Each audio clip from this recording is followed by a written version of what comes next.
Okay. So, good morning to our very distinguished professors and colleagues. It's a very unique day. This program is marking or helping to jumpstart the programs to mark the retirement of our very eminent professor. So for today, we have the Grantsmanship Roundtable. And from the agenda, we want to kindly request the Dean to welcome us to this program. Okay. Thank you very much, my colleague, Professor Oseni. I want to welcome all our colleagues to this very, very important meeting. We had looked forward to this meeting, and we thank God that it has become real. This week, we are celebrating the academic exploits of our very senior professor, one of the fathers of the faculty, Professor Emmanuel Babafunsho Shonaya, highly respected professor who has made a huge impact on many academics and students in the Faculty of Agriculture, in the university, in the nation, and in the international community. So it's a great privilege for me to be called upon to make an opening speech to welcome us to this program. We have series of programs lined up for the week, but today specifically we are having Grantsmanship Roundtable. It's going to be a discussion that I believe will improve our skills, and sharpen us better in the capacity and ability to win grants and to work with colleagues in our domain here and at international level. Professor Ibi Sonaya is, to my mind, a foremost grant winner in the Faculty of Agriculture of Obafemi Awolowo University. In the last 20 years or so, although I don't have any data, I don't know of anybody who has won more grants than our respected professor. As far as I know, Prof. Shonaya has won the most grants in the last 20 years or so. I joined the faculty in 1994, so I may not know what happened before I joined the faculty, but at least I have first-hand information on what has transpired in the last 26 years, first-hand, not what I read from history. And, it's one thing to be able to win grants. It's another thing to be able to mentor.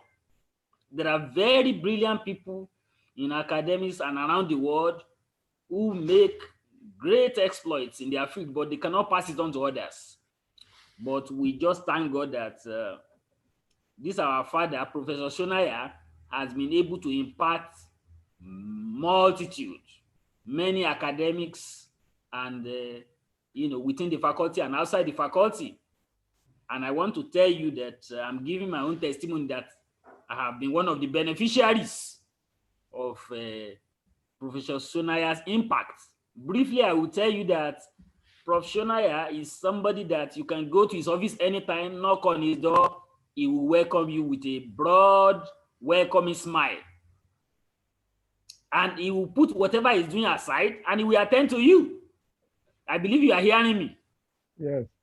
Okay, thank you, sir. Thank you. So after welcoming you, he will ask you if there is any issue to trash. And professional can spend 1 hour or more with you until your job is done, until the issue you have brought to the table is trashed. And I do know Professor Shona, he will never spare you. He will tell you nothing but the truth without looking at you. If you like, get annoyed, you will still appreciate him eventually. If you are not doing well, he will tell you, my brother, you are not doing well. And you need to change. So, and I want to tell you that I've enjoyed such, is it bashing? in the past. And I want to appreciate my professor, Professional, because I'm the better for it today. So this is a man that has not just been winning grants, but he's been mentoring others to do so. Interestingly, this spans beyond the Faculty of Agriculture. It spans beyond animal sciences. I know many of you know that I'm not from animal sciences as a department. I'm from crop production and protection. So the influence touches, all departments in the faculty, and it touches, other faculties within the university. So whatever I have spoken about Professor Shonaya today is a testimony from my own mouth. Some people on television, they will say eyewitness accounts. So I am an eyewitness. I'm not telling you what I read in the books. I'm not telling you what the HOD of animal sciences told me, or what Professor Oseni told me or drafted for me. I'm not reading from anywhere. I'm just recounting what has transpired over the years. So my colleagues in the university, in the faculty, and beyond Obafemi Awolowo University, I thank God I can see some of our colleagues from IR&T joining this meeting. So I'm so happy to be here, and it's my pleasure to welcome all of you to this roundtable on grantsmanship. And I want to tell you that today, I am not just a dean, I am a student.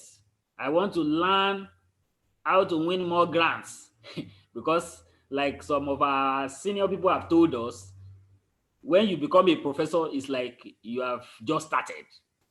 It's like somebody who does what they call it, who learns how to vulcanize and then they are releasing him to start. That's a professor. So professorship is not the peak, it's the beginning. And that's why I'm here to learn today. So I'm going to stay through this meeting by the grace of God. We pray that the network will not behave badly. Okay. And I am going to make jottings. I'm going to listen with rapt attention. I want to improve myself. That's why I'm here. I'm not just here to make opening speech. I am a participant. I'm not a coordinator. So, and I pray that the God of heaven will bless all of us as we participate meaningfully in this discourse. In the coming days, we are still going to be having other programs to celebrate this great researcher, this great mentor, this great teacher who has made impact on our lives, including me. And I pray that the Lord God will help us and lead us through. So, Professor Oseni, thank you for the good work you are doing. My vice dean, who is co-moderating, thank you so much. I'm so sorry. My opening speech, which is supposed to be brief, is almost becoming long. So I want to to call it off here and then hand over to Professor Oseni and Dr. Adesina, my vice dean. Thank you, sir. Thank you very much, Mr. Dean. So we are on the second item on the agenda now. Is the vice dean around now? Vice dean? Okay, we continue. So the second item on the program is why are we gathered? And have been given the honor to do that. My name is Saidu Oseni. So why are we gathered here today? As mentioned by the Dean, this is part of the series of all the programs for the retirement of our professor, E.B. Shonaya. So for today, we have the Grantsmanship Roundtable, a very unique resource person. So, and by the definition of a roundtable, we're all gathered around one person. And as part of the attention to this program, I use the word magic wand. And that is our expectation today for our very eminent professor to dissect grantsmanship. What are the nitty-gritty details? What are the steps involved? What is the sense of discipline? So as part of the background, we know that our professor has been preaching grantsmanship for a long time. He's a grants person himself, as mentioned by the Dean. His name has appeared in almost every noteworthy grant database all over the world. And we are seizing this opportunity to make the very best use of this occasion before his retirement, even though he's very, very accessible even after retirement. Three things are unique for this program. We have a resource person who is a grants person himself, but more importantly, has been part of every program about grantsmanship training and workshop in OAU for over 3 decades now, and outside of OAU. He is notably recognized for all this. So the goal of this roundtable is to tap on this wealth of experience. So we have carefully crafted questions. So the whole program, we have 2 segments. And to jumpstart segment 1, meaning that I'm going to field all manners of questions to our eminent professor, and he's going to provide answers to all of them. And then we shift gears for the Vising to moderate segment 2, where the resource person is going to entertain questions from the audience, either typed or verbal. All can be accommodated. So with the permission of the House, I'm going to start on segment 1 now. So good morning, resource person. Are you ready for us, sir? You are muted, sir. I'm now unmuted. You are most welcome, sir. Thank you. So we are jump starting with segment 1, sir. Okay. As agreed upon. So we have some very elementary questions. The first one is, what inspired you, sir, to toe the line or the pathway of grantsmanship early in your career? What inspired you, and why does it matter to have grantsmanship built in as part of your career drive or career goals ab initio? Thank you, sir. Thank you very much, Professor Oseni. Thank you, my dean, Professor Adekunle, and thank you, my colleagues at this roundtable. I have had 3 degrees: bachelor's, master's, and PhD. For my bachelor's, I was supervised by Dr. Adeyanju, late Dr. Adeyanju. He had a grant from the Western Nigeria Marketing Board to study the use of cocoa husk for livestock. For my master's, I was supervised by Professor Wale Omole on a grant that was won by Professor Adigbola on the use of cassava for feeding livestock, that was sponsored by the IDRC, International Development Research Council of Canada. And for my PhD, I was supervised by Professor Stoffer, who had a grant from the New York State Beef Marketing Board to look at ways of improving tenderness of old cows.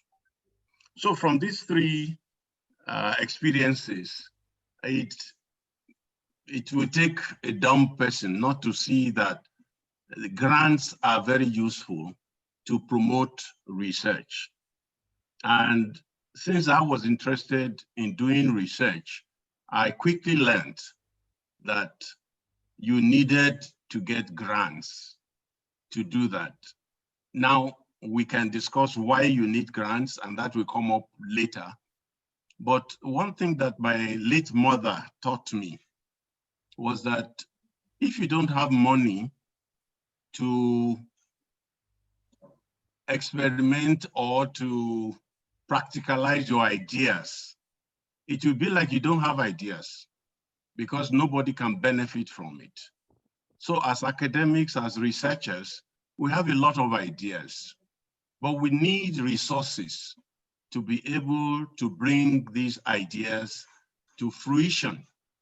And we will discuss about that, because a lot of my colleagues have, what will I say,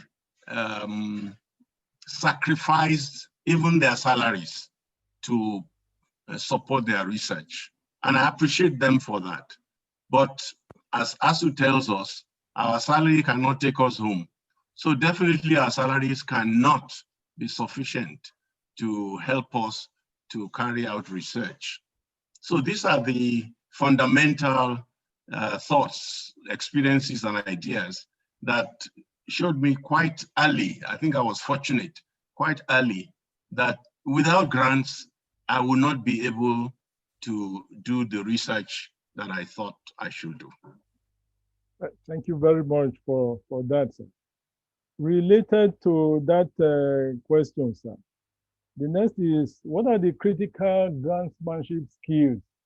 And to add to the question, sir, for some of us who see grantsmanship as a complex, for example, our daily habits of, like in your own case, very consistently 8:30 a.m. till 5, 6 p.m., very dedicatedly, I can attest to it. We are in the same department. What are those salient habits and qualities that could also contribute towards building a very formidable grantsmanship base? So the question again, before the modification was, what are the critical grantsmanship skills? But underlying those skills, what are the nurturing factors for the skills? Meaning that, can you separate discipline and quotidian habits from scholarship? So up to you, sir. Thank you, sir. The questions are getting tougher. So please pray for me that I will be able to answer well. Well, I've listed some skills. I don't know whether to call them skills or characteristics that one needs to cultivate. And it's important to stress this. Nobody is born a grants person. We all have to learn it.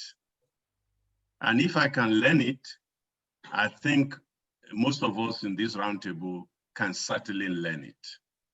What are those skills that I have discovered? And as we share, you will be able to add your own observations to it. The first one that I think is absolutely important is curiosity. Curiosity. Why is this like this? Why is this not like that? What is responsible for this?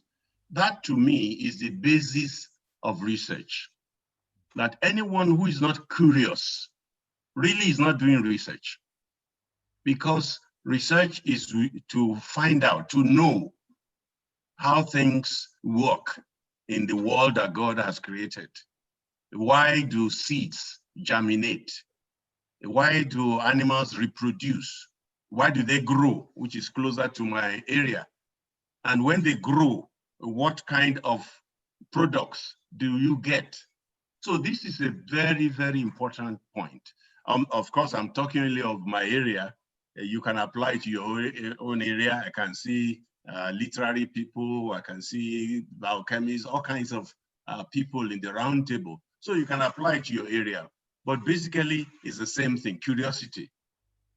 So I think that is non-negotiable, really. And if one is not curious, then all of it may be lost. The second one is a very clear understanding of the research process. A clear understanding of the research process. I don't want to criticize, so please forgive me if it sounds like I'm criticizing. But sometimes we carry out experiments and write papers without clearly understanding the research process. So when somebody else reads the paper we have written, say, why did you do this research? Why didn't you do this? And so it's important we understand the research process.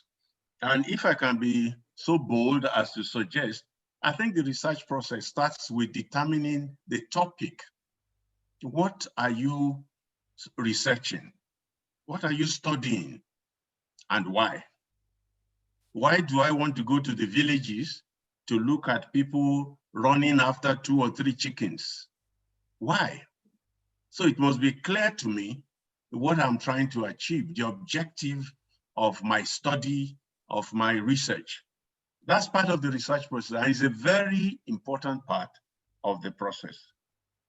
The second part of the research process is the design of the research. For those who do experiments, you design the experiment. You replicate, you take samples, you aggregate the data, you analyze the data. So the design of the study is very, very crucial. Do we have enough samples? Do we have enough data points? And so on. We can discuss this and make it bigger.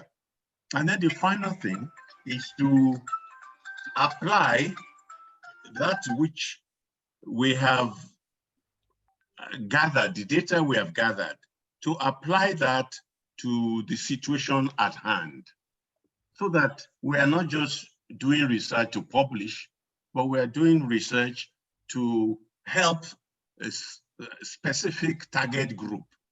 It may be a very small group, but it's important to have that target group in mind. So we start from the topic or theme or objective, and we end with the application of the research. Maybe farmers, maybe traders, maybe processors, maybe consumers. But if we don't get this clearly in mind, then we really would not be able to do research very well. So curiosity is the first skill.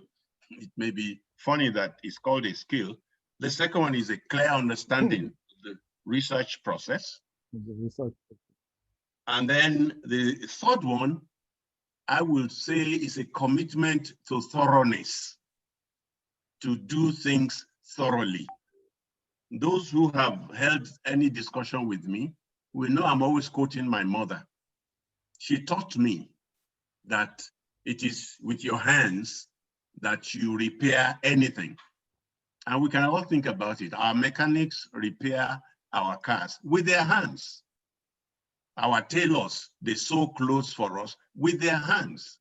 And so we, as researchers, must be thorough in what we do. That's the lesson.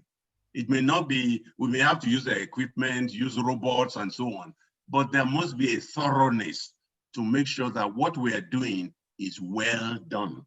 So there must be a commitment to thoroughness. And then I would say, I don't know whether it's a skill, that's why I said maybe it's characteristics. There must be honesty. Honesty. And there must be discipline, as Professor Osini has said. If you are consistent in applying yourself to a research, you will make progress. Many of us have had challenges with power, with water. So we say, oh, there's no power. Sorry, my dean, I'm not trying to pick on you. But in the last couple of weeks, we've had power outages in our faculty. So it is very easy to get discouraged and say, oh, there's no power, I can't do anything. But I want to encourage us. If the greatest instrument for research in any area is our mind, is our brain. It's not the equipment. It's not even pencil and paper. It's our mind. And so if there is no power for you to do some calculation or analysis, do you still have a mind to think about, to think of things? Can you conceive what you would like to study so that no time should be wasted? You must have the discipline of doing an 8-hour day every day, whether there is light or there is no light. Oh, I think I'll stop there. Oh, thank you very much, sir.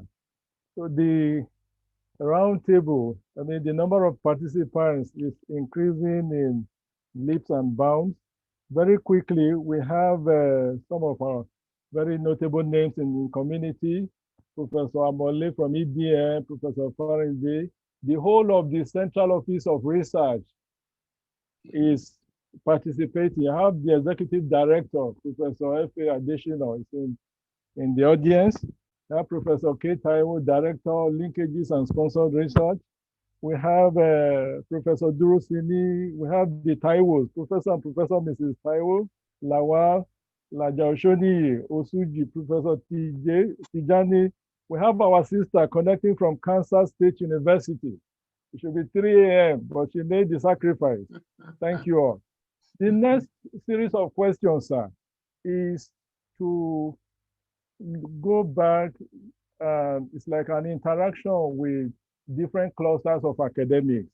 And the role, your goal is to provide very direct advice and guidance.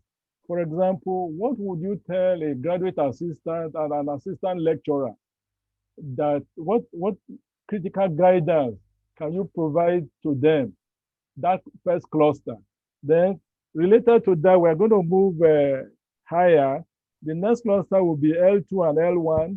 Then we'll look at SL, solo. Then we'll look at the professorial cadre and so forth. But we'll start with the GA. What is that key advice that you can give to this cluster as part of the build-up to a very fruitful career like yours? Thank you, sir. Rotimi, I'll call you back. I would like to address myself to the graduate assistants who are just starting their academic career and assistant lecturers, that this is a crucial time for you to reflect. And first, you have to ask yourself, do I really want to be an academic or a researcher? I think that this is a very crucial question because the life of the academic is a hard life. And to some, it is a boring life. When people come to my office, young people say, I want to do masters, I want to do PhD and so on. The question I ask them is, please look around my office. What do you see in front of me? Usually you see bookcases full of books.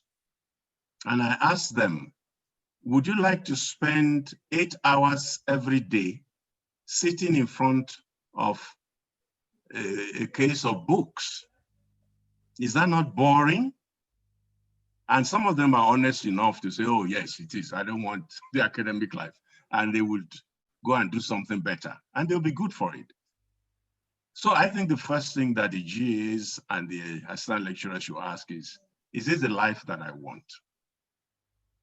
And then the question is, what does that life consist of? What does the life of the academic, of the researcher consist of? And this is the same for everyone, whether you're a GA or a professor, dean or VC or whatever. I think that the academic life consists of the 2 R's, as they used to say, reading and writing. Reading and writing. The second writing is not an R, it starts with the W, but we make exceptions. And I want to advise them, if you don't like reading and you don't like writing, go and do something else. You will prosper in it. You will do well, but you really cannot survive the academic life if you don't read and write consistently. That does not mean you will write, you will read, or write. You will write a prize winner article or book at the first time, or you ever. But that consistency of reading and writing is like breathing for the academic. You cannot be alive if you don't breathe in and breathe out. So through reading, we breathe in. Through writing, we breathe out. So if you don't have this, you can develop it. Most of us maybe did not have good experiences in school. And so we don't like reading and writing. We were beaten when we wrote the wrong thing or read it wrongly. But I want to encourage you, now that you are no longer in primary school, nobody's going to beat you. Develop reading as a pleasure, as something you love to do. And if you do that at the graduate assistant level, I don't see what's going to stop you from getting to professor if that's what you want. So I think I will stop there for those who are just starting. Find out whether you like this life and develop the necessary life skills for that life, which is reading and writing.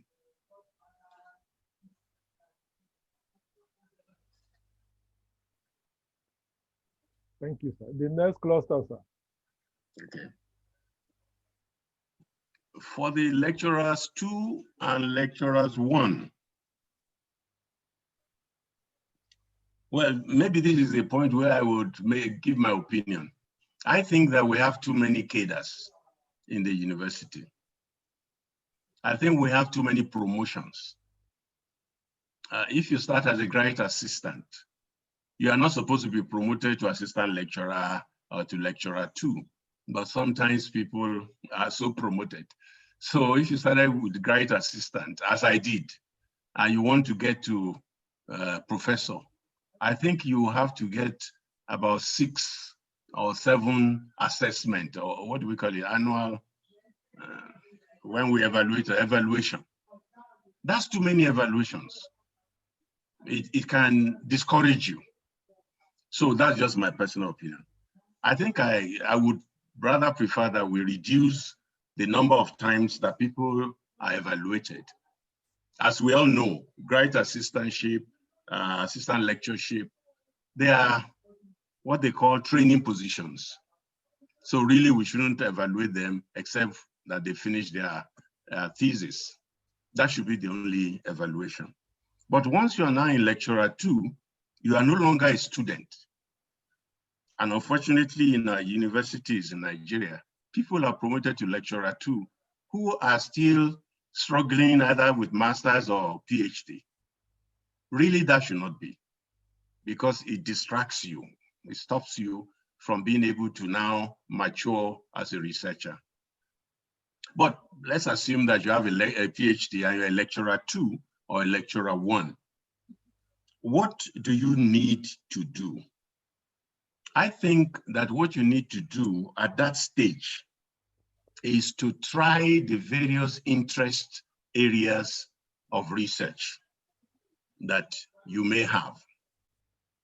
Should I go into this or should I go into that? And in many good institutions, people are given what they call, is it a beginning grant for you to do some small research to find which areas are of greatest interest to you. I think that's what you'll be doing. I remember a colleague some time ago, I think he was the lecturer 1 then. I don't know if he's online. He brought to me a draft of a review paper. And I told him, what are you reviewing? Why should a lecturer 1 or lecturer 2 be writing a review paper in his area? Oh, I've had a discussion with Dr. Oshoni about that. He disagrees with me on that, and I respect his opinion. But this is my position, that at lecturer 2, lecturer 1, you are trying to find out what should interest you. You are not trying to pass judgment on what other people have written, because you don't even have enough expertise and experience for you to do that. As some of my colleagues know, we see a lot of papers, but we don't know who wrote them. Is by the time you've gone to conferences regularly, and I recommend that every academic should attend at least one scientific conference every session, at least one. I think you should do more. Now, what is the advantage of that? So that you will know the people in your area, and also they will know you. So when you know the people, you know those who are careful, those who are thorough in their research, in their lives. So when you read their papers, you can say, oh yes, I know this guy. I know he would do a good paper. But you can't do that as lecturer 2, lecturer 1. So I would advise you, don't try to cut corners by writing review papers. And then you put 5 people's names that you are doing review together. Don't let them put your name. Declare what area you are in. Don't let anybody carry you on their back. So I think it's important for you to channel a path for yourself. So by the time you get to senior lecturer, you know exactly which areas are of interest to you. So I think lecturer 2, lecturer 1, they are periods for you to try different topics and approaches, and then you can settle down later. Thank you very much, sir. A quick input on that. The TED Fund IBR was designed for startup grant for the L2, L1 category, Very unless that changes. So just to support the point you made, sir. So we are in the status of SL now, sir. Very briefly, what key advice on grantsmanship and scholarship for senior lecturers? Thank you. I think by the time anybody gets to senior lecturer,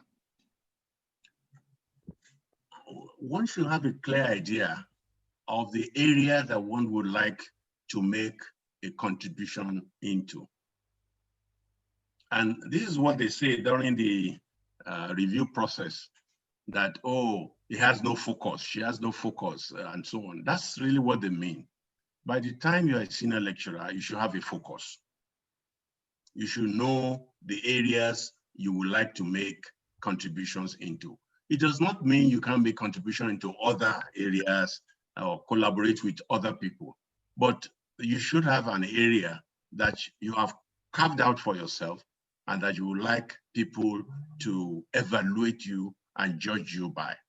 So really, I think the job of a senior lecturer is to make that clear to themselves, him or her, that this is what I want to dedicate my research effort to, this area.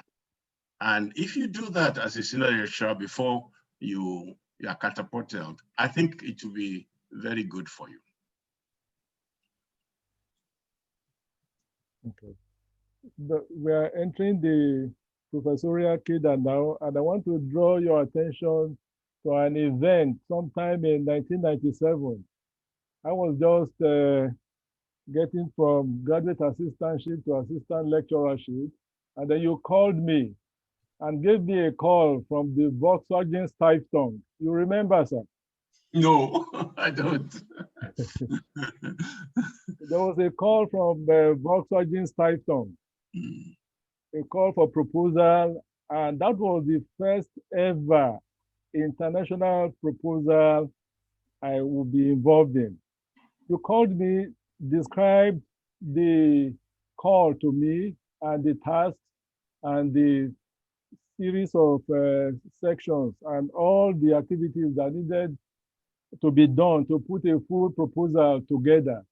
And then you gave me the part on literature review, that you go and do a very exhaustive literature review under your guidance. And eventually, the most exciting moment was when that proposal was submitted to the Volkswagen Stiftung. And I want you to, apart from thanking you for that experience, I want to use that as part of the leverage in your discussion for the professorial cadre. What are some of these critical mentorship on grantsmanship, drawing on this very example that you have forgotten, but the tutor, I mean the tutee now, or the person under tutelage will never forget. So how do we use this to craft a whole new agenda on mentorship regarding grantsmanship? Thank you, sir. Thank you very much, Prof. From your description, it sounds like the kind of thing I will do, so I plead guilty to that.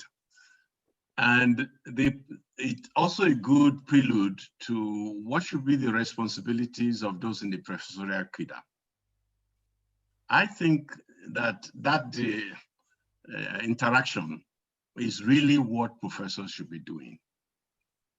They should not be struggling with lecturers, graduate assistants, and so on, but they should be guiding them. They should be providing mentorship for them. Now, mentorship, to my mind, really turns around the issue again of reading and writing. That if a professor has not read a call for proposal very well, they will not know. And please note, I'm using they for he or her, so I don't have to, I'm gender sensitive. They will not know that this proposal is likely to interest this colleague, this younger colleague. So that's important, that readers, and it's interesting we call them readers in Ife. In some universities, they call them associate professors. But let's keep to readers. Readers should read. They should love to read. And they should read all that is coming to them. So even if it's not for them, so they will know who to guide it to. And it's the same thing with professors. Professors should profess. They should be able to say, oh, this is something that will do this, that will do that, and represent the field.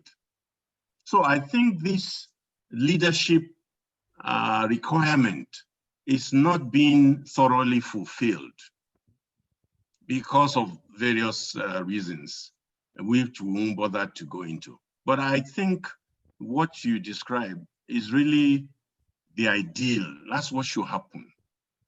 I am told that in some departments, people don't tell each other what areas they are interested in or researching on. People don't show each other drafts of papers they want to publish or present.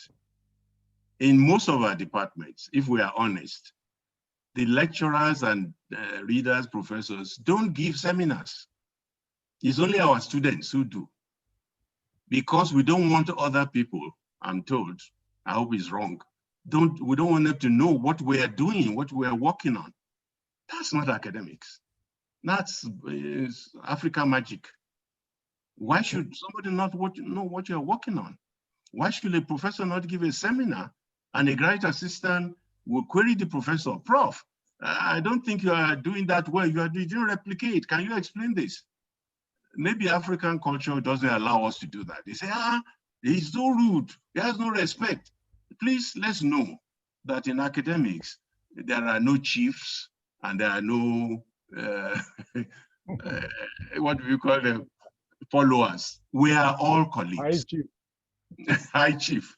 We're all colleagues. Some come earlier. I came earlier than Professor Oseni, but we are both professors. And he has every right to critique what I've written. I think earlier this year, I sent him a draft and come and see the way he painted the thing. I was very happy. He didn't even respect me at all. He just painted my, and that's the way it should be. We shouldn't carry this age and so on our heads. If we think we are too old to be challenged, then maybe we should retire. Maybe that's why I'm retiring. So you guys will not challenge me again. But jokes apart, I think that's the job of professors, to inspire the younger ones and to guide them so that when the younger ones bring their drafts, the professor must read the drafts. That's the reading part. And the professor must show example by writing drafts and seminars presented to colleagues who can then criticize this. And we all benefit from it. So I hope I've done credit to that. But the last thing about professors and readers is that they have a greater responsibility to win grants. Absolutely. If you have professors who are not winning grants, they are cheating the junior ones. Because I have benefited from those I mentioned, Dr. Adeyanju, Professor Adigbola, Professor Stouffer, winning grants. So why will I be selfish and say, oh, I've become professor, Opari, I drop my pen, I won't win grants? That's not good, it's not fair. Thank you. Thank you very much for that, sir. Now we have to increase the pace a bit now, sir. There's more question. What kind of guidance can the head of department provide to drive grantsmanship and research culture as part of the statutory or administrative position of a head of department, and then by extension to the dean of a faculty? Beyond the, of course, default, you have default responsibilities like we all know. But how do we, as leaders, as heads of departments or as deans, drive the grantsmanship agenda for the progress of the faculty or the department, and later on to the university as a whole? Thank you. I will be brief. Maybe you can be giving me time checks. So tell me 2 minutes and so on. That will help me. Okay. Since you haven't given me, I assume I can take as much time as I want now. I think for the administrators, the head of department. That's the first administrator that we all interact with. And it is crucial that the heads of departments are there for us. Most of the applications for grants require signing off. Somebody has to sign it, usually the head, maybe the dean, sometimes the VC, or the research executive director, and so on. I think if those in such administrative position recognize how crucial their role is, then they will be very helpful to their colleagues who they are serving. A head of department, per force, must be in the office every day, unless he or she is sick. Same thing with the dean and the VC. Now, why is that important? Because things can crop up, and they say within 24 hours, within 48 hours, bring this thing, sign this, get a comment. If the people come only once a week or don't even read their mails, then they are hindering the progress of their colleagues. So I want to appeal to those who have been fortunate or unfortunate enough to be heads of department. Head of department is a tough job. It's the toughest job in the university. After that, you can relax. So if you are head of department now, God will give you grace. But it's important that you carry the responsibility for everybody. Read what they are sent to you, sign what you have to sign, and get all the necessary approvals for them. That is one. Secondly, the head of department must make sure the labs, the teaching areas are well organized so that the colleagues can do their job. For the dean, it's a higher level of responsibility to look at the whole faculty and say, which areas do we need to develop? Which areas of study, of endeavor do we need to promote? And then to ask maybe professors who are in such areas, can you please help us here, get grants here, and so on. And then to link up with the alumni and make sure that they can help the faculty. And finally, the VC. You didn't ask me for the VC. I don't know whether you're going to ask later. Yeah, it's listed. Should I keep that one till later? Maybe so if you don't mind, with due respect, maybe some quick 15, 20 seconds to cover that, something that is all encompassing. Okay. I think the job of the Vice Chancellor principally is really to be the face, the external face of the university. That means to show the world what the university is doing, but also to bring in the resources of the world into the university. I think the system we have now is not operable. The Vice Chancellor is chairman of every conceivable committee. That's not possible. He's not a Superman. And most Vice Chancellors who have been truthful know that that's not good. So we need to change that. We don't need a Vice Chancellor to be in the review committee of Agric or even in the A&P. We can promote ourselves without the Vice Chancellor. So let the Vice Chancellor face getting resources for the university and portraying what the university staff have done to the world. I criticize, and I hope you will forgive. I don't want to see university bulletin with the Vice Chancellor smiled, the Vice Chancellor frowned, he went out, he came in. Why? Is he the only staff in the university? I don't know the Vice Chancellors of most of the universities that I have colleagues in. So we have overdone this administrative royalty that we practice in Nigeria. We should go back to academics. Thank you. Yes, sir. Thank you very much for that. We have what you call quick questions with rapid answers here. We call them general and basic. For example, what is the contribution of, what's the role of avid or voracious reading in building or boosting competence in grantsmanship? So if you don't mind, maybe 10 seconds, sir. Reading it's absolutely necessary. You should develop interest in reading anything that comes across your area, across your way. You may not know. It may be the newspaper that they use to wrap boli that you bought, or groundnut, that will give you an idea that will lead you to do very good work. So you should read everything that is readable. Thank you. Thank you very much. How do you keep abreast of developments in the knowledge world as a driver to writing skills, whether scientific writing or grant writing? How do you, what is that, what did you evolve over time as part of that drive? I mean, knowledge accumulation. In your own case, I remember from biotechnology to climate change to data science, you kept on evolving and spearheading all these new knowledge areas. They did not come at the same time. Biotechnology came in the early 2000s, and then we have a Mitogun's recruitment under your drive, we all know. And then climate change issues came up, and then data science, etc. So we want you to guide us on what you call systematic knowledge accumulation. I'll call you back later. So systematic knowledge accumulation to fuel scholarship and grantsmanship.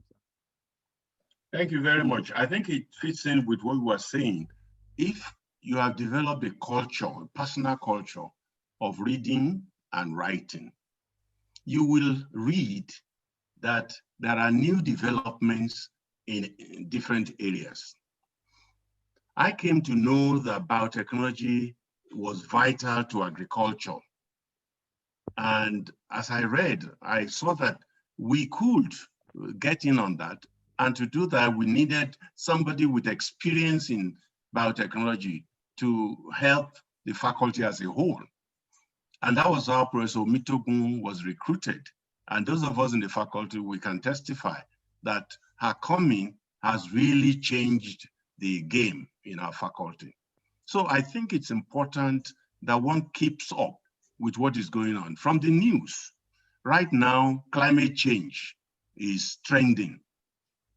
And it would be funny if anybody, any academic, particularly a biology academic, says he doesn't care about climate change. That's foolish. So we need to be abreast of what is going on in the world, in society, because why are we doing research? To serve society. And if society is suffering from a particular ailment, how do we find the proper remedy for that? So if you look at Nigeria, we've had a lot of looting and so on. And the politicians tell us it's their opponents, they are inspiring. But what I see on the TV are hungry people who are really hungry and desperate. And so what can a researcher do? What can somebody in animal science or agri do about that? So I think these are the issues that should provoke us to develop new research areas. Thank you very much. We have two quick questions that are intertwined. One is on maintaining grant cycles. And by grant cycles, you have a series of grant implementation over time and non-stop. And we have evidence that your record reflects that. So how do you consistently maintain a grant cycle?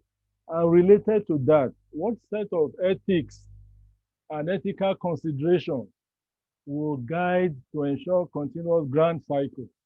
Thank you, sir. Thank you very much, Prof. I think this grant cycle, as we call it, is really what I call grantsmanship.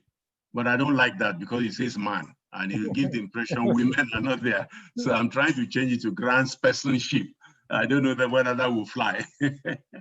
So I think what every researcher should do is say, okay, I've just got a grant now.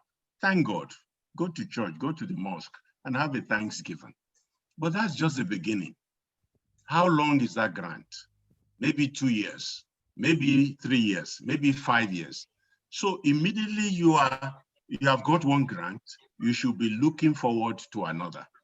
Because if the grant you have now finishes, what will you do? Retire? My last grant finished last year, so I'm retiring this year.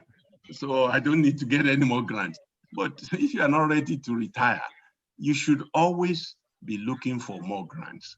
And I would suggest offhand that halfway through your current grant, you should be securing or close to securing another grant so that you always have grants money to support your work.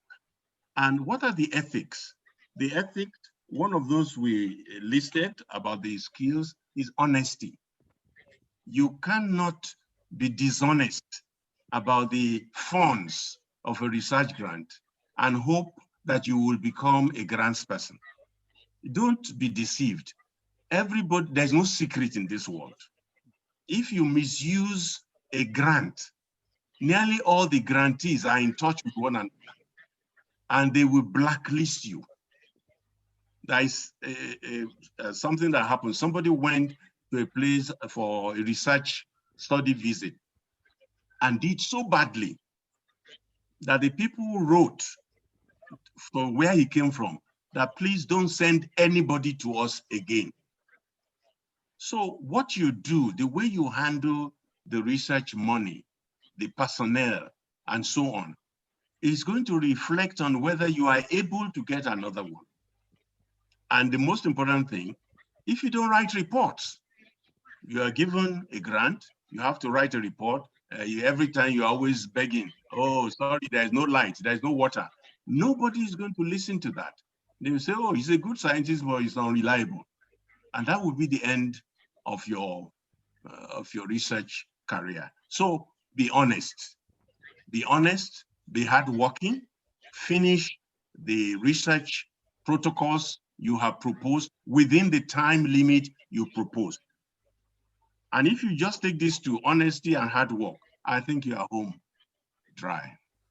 Thank you very much. We have a few questions remaining. I hope the Vice Dean is warming up to moderate questions from the audience. So the next question, sir. How did you and how do we build a long history of continuous grants in our careers? I'm aware that some of the answers have been provided previously, but in a very succinct manner, the question says, how did you, and then in parentheses, and how do we build a long history of continuous grants in our careers? Thank you. Yes, the answers have been given, but we can try to put them together. One is curiosity, constant curiosity. Many of us have been trained to become specialists in a very small area. I got my PhD in meat science. That's a very small area of animal science, which is a very small area of agriculture, which is a very small area of life. But if you are curious, you would not say that, oh, I only studied the hind leg of the cockroach for my PhD. And so all of my research going forward will be on the hind leg of the cockroach. Who really cares whether you study the hind leg of the cockroach? But if you go from the cockroach to the armyworm that is troubling our maize farms and say, oh, I can apply the knowledge I have acquired to control armyworms, not cockroach this time, not ants. So you are curious and you are ready to take risk. So I think with these two, curiosity and courage to take risk, yes, you may fail, but so what? If you fail once, you try again until you succeed. So I think if you have this readiness to fail and willingness to pick yourself up, I think there is no stopping you, really. So I would round up, the others can flesh it up. Very briefly, thank you very much for that, sir. What do you wish you would have done better or differently as a scholar? The reason for this is I look at the resources at your disposal. For example, your IFS application was through snail mail. You packaged it, went to the, not even 9 post then, there was the old post before the 9 post. And then the response is through snail mail. Here, for the younger generation, we have everything from our desktop or laptop or smart devices. So looking at the opportunities now, what do you wish you would have done better or differently as a scholar? Sir. Thank you. I think this is one of my shortcomings, that I have contentment. So whether I have a computer or I have a typewriter or a pencil, usually I'm content. But that may not be the best thing in this modern world. And communication ability is very essential. So I wished that I was better in communicating. I wished I was more techie. My wife is far more techie. I have no Twitter account, no Facebook account, so you can see how old-fashioned I am. So I wish I had learned to be more techie in my communication. And certainly, I'm sure I will have had far more opportunities. I'm just a teacher or somebody in the village that God has been merciful to. So I would encourage others not to follow that line of contentment.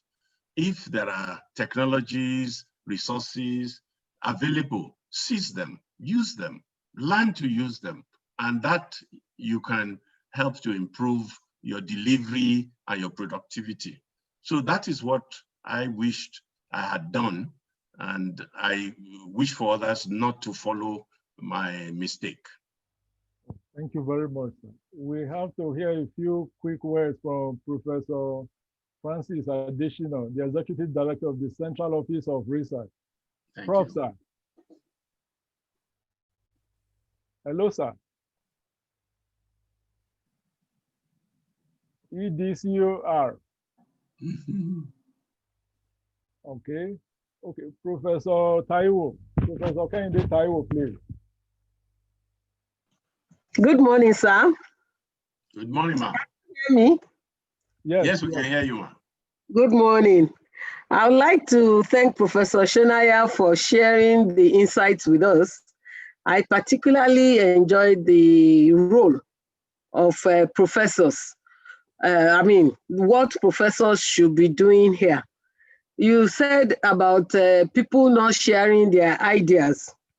Also, I agreed with you about lecturer 2 not doing review papers. I agree with you 100%. Honestly, they have no basis going there.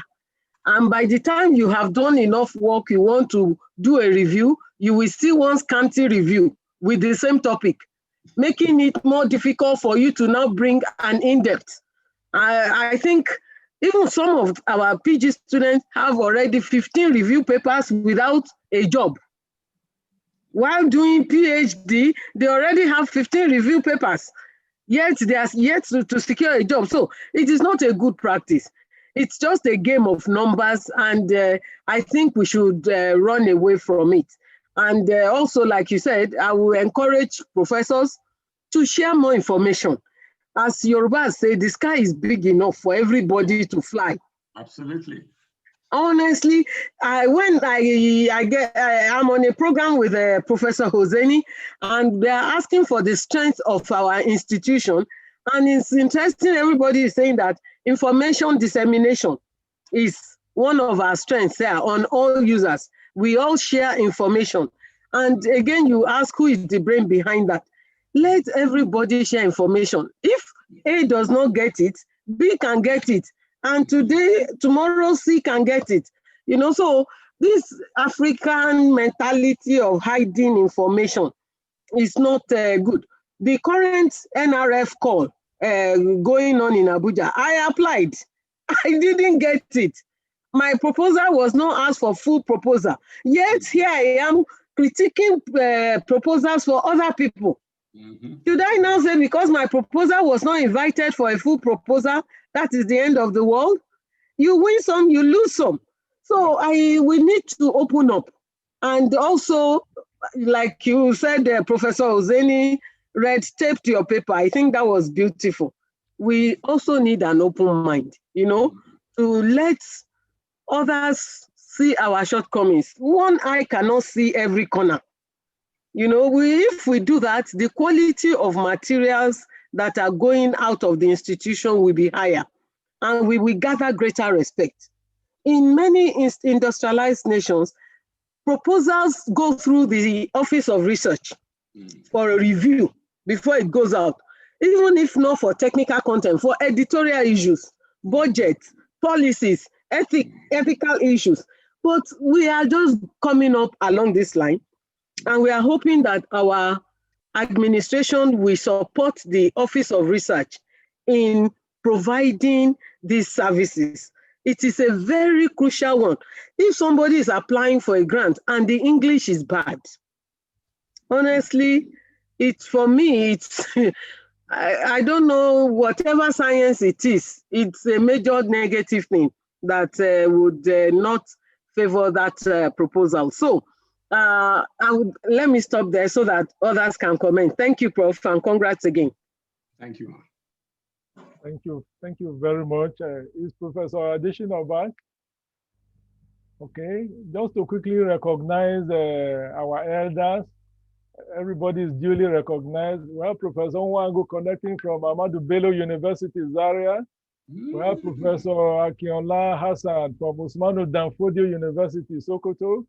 And we have Bamidele from KSU, United States. So we are going into the second segment now. Vice Dean, is the Vice Dean in the audience?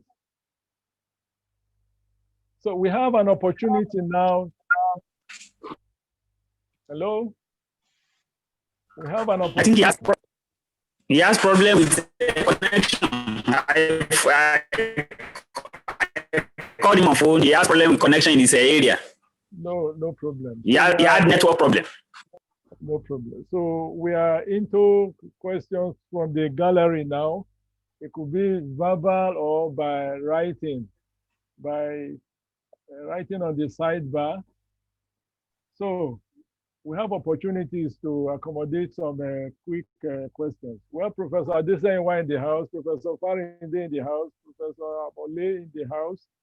So you're all welcome, sir. We also have our younger ones, lecturers 2-1, assistant lecturers, fresh graduates are all in the audience. We hope you learn one or two things from this policy movement with about Professor Shonaya. Okay, so question time now. Please put your questions on the sidebar. But we can briefly call Professor Hassan. Any quick comments, sir? Hello, sir. Professor Hassan Waid Akinola. Okay, very brief, Professor Nwagu.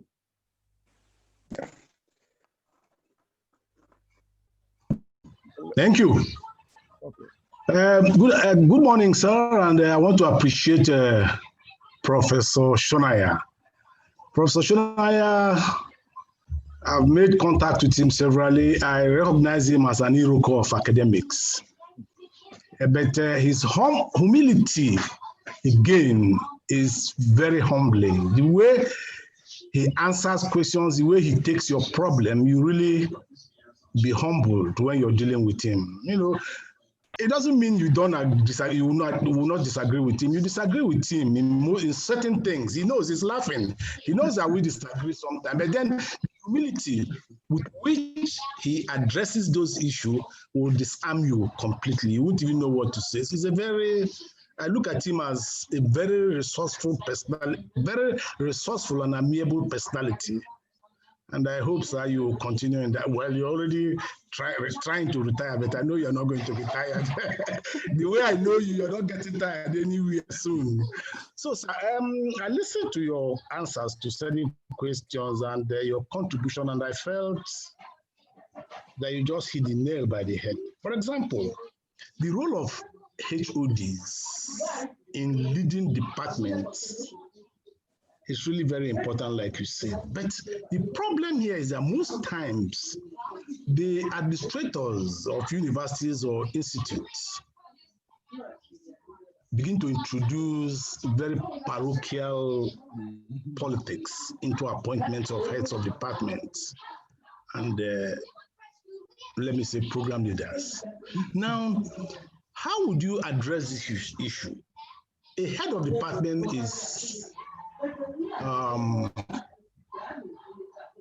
not okay, lecturer 1 or sometimes lecturer 2, they will appoint that person. what will be his capacity in administering or leading research? Just like Professor Seni said sometime, they should lead departments and then give them academic directions. Sometimes these little boys will not even have the sense of even meeting their senior academics to say, sir, what can we do here? What can we do here?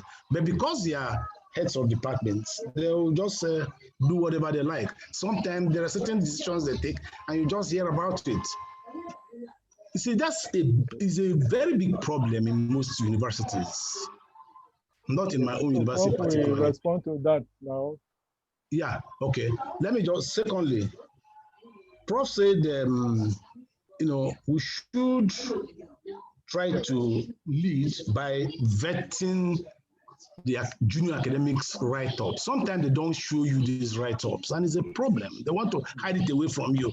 But they forget sometimes that some of us who are there call them and say, okay, please come and read this thing for me. You understand? And when they read, you're happy because you gave a second person to read. There are certain mistakes you never see because you worked on it, you typed it, you have what you're reading is what is in your head and not even what is on the screen. So most times you don't see very, very little mistakes. But if you give them to read, they find it out and you're very grateful for doing that. Thank you, Professor Wago. Very briefly, Prof. Thank you. I will respond to that. So thank you, sir. All right. So briefly, sir. Thank you, Professor Wagu. As he said, he disagrees with me sometimes. Yeah, I always agree with him. But to the substantial issues he has raised, I would respond to the HOD's appointment. From my own experience, the work or the job of the HOD in a university and research institute is probably the hardest work. And so I really don't know why anyone would struggle to be an HOD. But having said that, the work of the HOD is so crucial that it is a service, and we should take it as a service to serve the members of the department in their work. This is why we should change the system of making very junior colleagues heads of department. If somebody is lecturer one, is trying to determine what's his area of specialization focus, and you now give the person the responsibility to serve the whole department, that's not fair. So I think what we pay lip service to, that as much as possible, professors should be the heads of department, I think should be the rule. Now you really should not be head of department unless you're a professor. And in some, even in IFE here, it has happened that there is a department without any professor. And they have shipped in a professor from another department to be the head. So I leave that to you as I retire. I know you struggle with it. Now this issue of not showing each other our drafts, maybe we can get around that by insisting that everybody gives a seminar. So maybe you don't write well, you want to keep it from me, but at least let me hear what you are thinking, what you are doing, and then I can give some suggestion. So I think departments should try to table everybody, every academic staff. I think in our department, we try that the first semester of the session is for staff, and then the second one is for students. But I don't know whether we are keeping that up because of the pressure. Thank you very much. Thank you. Thank you very much. We are going to find a way to make the questions shorter and the answers shorter. We have a whole collection of questions here. Okay. And then we also invite some people to make occasional and very quick contributions. For example, Professor Adesanyiwa, very briefly. Professor okay. Okay, it's not hearing you. Thank you very much for this privilege. I'm highly honored once again to be in attendance at this meeting, and I congratulate Professor Emmanuel Babafunsho Shonaya. I know we will not be missing you. Wherever you go to, we'll be there with you. There is no going because we cannot stop drinking from it. Sir, Permit me to request of you to throw more light in this particular area, because we see a number of our colleagues, a number of your colleagues as well in that very senior cadre, who have not been able to marry grantsmanship with academic visibility in the area of mentorship. For instance, professors, you earlier mentioned professors don't normally make presentation at seminars, professors that will not travel out for conferences, and even when they travel out, they are not there to make presentations. And at the end of the day, they are not providing such leadership that is required for those young ones to see reason why they should even invest in developing themselves in this particular area. Yes, Maybe if you help us eat on that, for those of us who are here, as well as the younger ones, I think we'll be able to glean from your wealth of experience. Thank you. So your answers are bearing in mind that we have questions, almost 24 questions. I think Professor Adesenwa has spoken what is needed. I think all professors should not wait to be moderated or conscripted or forced. I think it's leadership that we should really fulfill that role. And I recommend that to every professor. Make sure you attend at least one conference a year, and make sure your junior colleagues come along with you. Thank you, sir. Thank you. Thank you very much. There's a question here that is it advisable that we write our ideas as a proposal or concept notes and search for applicable grants, or we first wait to see the call for a grant and then write in response to that call? Yes to both. Is the question clear, sir? It's clear. It's yes to both. Yes, sir. You should always be preparing your ideas as a proposal. What is the structure of a proposal? The topic, the objective, the justification, and so on. Those things you should be doing. And then when you get a call, you now adapt what you have written to fit the requirements of that particular call. Because most calls have very short timeline. They may say, oh, you must submit in a week or 2 weeks. So if you haven't been developing your ideas, in 2 weeks, you're still trying to say, should I do amoeba or plasmodium? It will be too late. So it's a good thing to be developing your ideas, and then you adapt it as the call comes. Thank you very much. Very briefly, Professor Farinde, very briefly.